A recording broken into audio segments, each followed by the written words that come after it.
Allô tout le monde! Aujourd'hui sur La Petite Bête, je vous cuisine un taboulé au quinoa.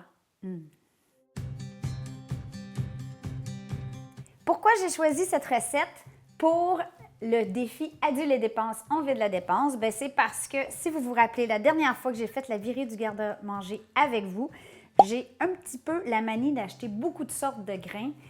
Et malheureusement, je ne me suis pas corrigée depuis l'année dernière. Alors, j'avais beaucoup de quinoa à utiliser, puis il n'y a rien qui m'insulte plus que de laisser rancir les grains, puis après ça, il faut les foutre à la poubelle ou au compost. C'est terrible. Alors, je me suis dit, pourquoi pas faire une petite recette de quinoa? Deuxième raison, parce que le taboulé, c'est rafraîchissant, c'est santé, c'est nourrissant, ça fait un lunch parfait, puis ça nous donne envie au printemps. Si, en passant, vous avez des herbes congelées, c'est aussi un bon moment pour les utiliser, parce que là, ça commence à faire longtemps qu'ils sont dans votre congélateur. Alors, persil surgelé dans l'huile, la menthe, peu importe, on le met dans le taboulé, et voilà, c'est réglé. Vous êtes en train de vider votre congélateur, vous aussi. On va commencer tout de suite. Donc, la première étape, vous allez avoir besoin de 1 tasse de quinoa qu'on va bien rincer à l'eau fraîche et on va le faire cuire dans 1 tasse et quart d'eau avec une demi-cuillerée à thé de sel. On amène l'eau à ébullition. Dès que l'ébullition est atteinte, je couvre et je laisse à feu plus doux pour 10 minutes. Ensuite, on arrête le feu, on laisse reposer 5 minutes et on brasse à la fourchette simplement pour aérer les grains. Et on les laisse maintenant refroidir. J'aime bien, moi, les grains 2 couleurs de quinoa. Je trouve que ça fait un petit look intéressant. Évidemment, comme on utilise du quinoa, c'est doublement intéressant par rapport à du couscous parce que pour les gens qui essaient d'éviter le gluten dans leur diète, ce qui n'est pas notre cas, ça fait une option qui est vraiment intéressante. Vous pourriez faire aussi un taboulé sans aucun grain. Moi, je le fais. Ce que je fais, savez-vous quoi? Devinez quoi? Devinez quoi? Devinez quoi? J'utilise du chou-fleur. Du chou-fleur que je mets au robot jusqu'à temps qu'il soit tout petit, tout petit, tout petit, tout petit, tout petit. Et puis voilà, c'est comme ça fait l'aspect de couscous. C'est super bon. C'est vraiment une belle option pour utiliser le chou-fleur qui est un peu vieux dans le frigidaire. Voilà.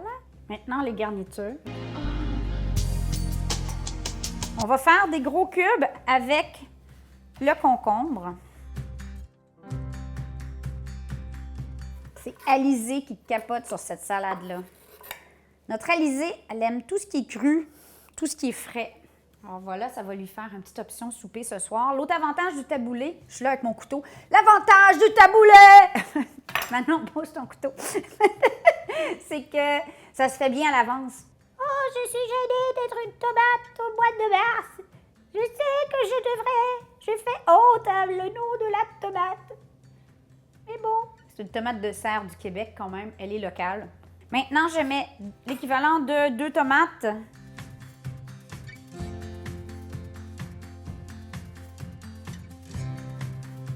Ma touche personnelle qui est un peu différente, j'en ai pas tout le temps, mais là j'en ai. Je vais mettre un peu de fenouil.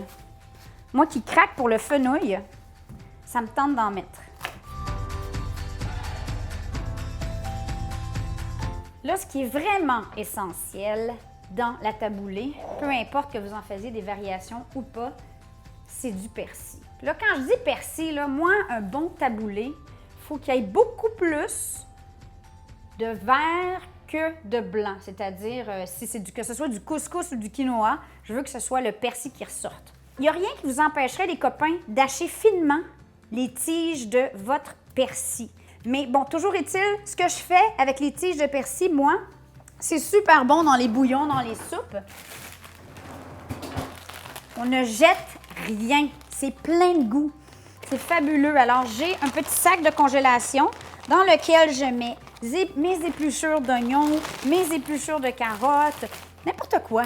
Tout va là-dedans. Quand je suis prête, je fais un super bouillon végé. On le fera m'emmener ensemble parce qu'il y a quelques ingrédients secrets qui font que ça fait un bouillon extraordinaire. Si ça vous tente, faites-moi des commentaires en dessous.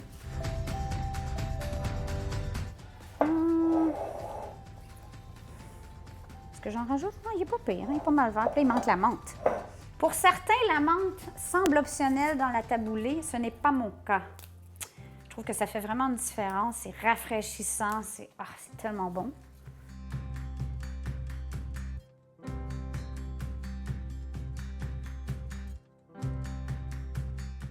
Elle n'est pas belle, ma taboulée. Alors, on a presque fini. Maintenant, je vais ajouter l'équivalent d'environ 2 cuillerées à table de jus de citron, mais oh mon Dieu, ce serait mieux que ça coule pas dans ton chandail, Manon. Moi, j'aime beaucoup le jus de citron dans la taboulée, alors j'y vais généreusement. Une demi-tasse de bonne huile d'olive, 2 bonnes pincées de sel et on combine. Ça sent tellement frais. La minute d'humilité aujourd'hui, ben, pour pouvoir vider ma dépense, vider du quinoa de ma dépense, il a fallu que j'aille acheter des tomates, des concombres, puis du fenouil, de la menthe, puis du persil. Ben quoi? Je sais pas pour vous faire une recette plate, là. À la vôtre.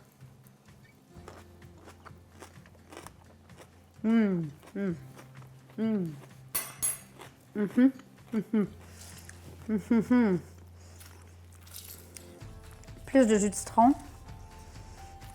Alors voilà, taboulé de quinoa. C'est tout simple, c'est super bon et ça fait des super bons lunchs. Alors sur ce, je vous aime. On se revoit vendredi sur La Petite Bête.